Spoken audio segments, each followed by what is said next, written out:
আসলে আমাদের পুরো গায়ে ক্ষত, আপনার পুরো গায়ে যখন ক্ষত হয় আপনি আপনার গায়ে কত মলম ব্যবহার করবেন? আমাদের পুরো শরীর ক্ষত। পার্বত্য চুক্তির প্রত্যেকটি ধারা, যদি আপনারা এখানে যে 72টি ধারা দেওয়া হয়েছে বা যে ধারাগুলো এখানে রয়েছে, এখানে আমি আপনাদেরকে সুস্পষ্টভাবে সেই ধারাগুলোর যে নির্ধারিত কাগজ, কোন কোন বিষয়গুলো সাংঘর্ষিক, আমরা লিখিতভাবে সেগুলো আমরা আপনাদেরকে দিয়ে দিব।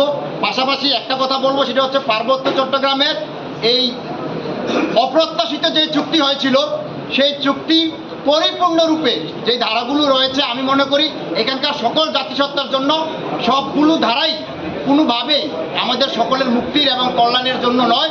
বিশেষ করে 2-4-5টি সহজলভ্য ধারা ছাড়া বাকি সবগুলো ধারাই এখানকার মানুষের জীবনযাত্রার জন্য, এখানকার মানুষের জীবন মানের জন্য বৈষম্য এবং নিপীড়ন এবং শোষণের প্রতিফলন ছাড়া এই চুক্তিতে আর কোনো কিছুই উল্লেখিত হয়নি।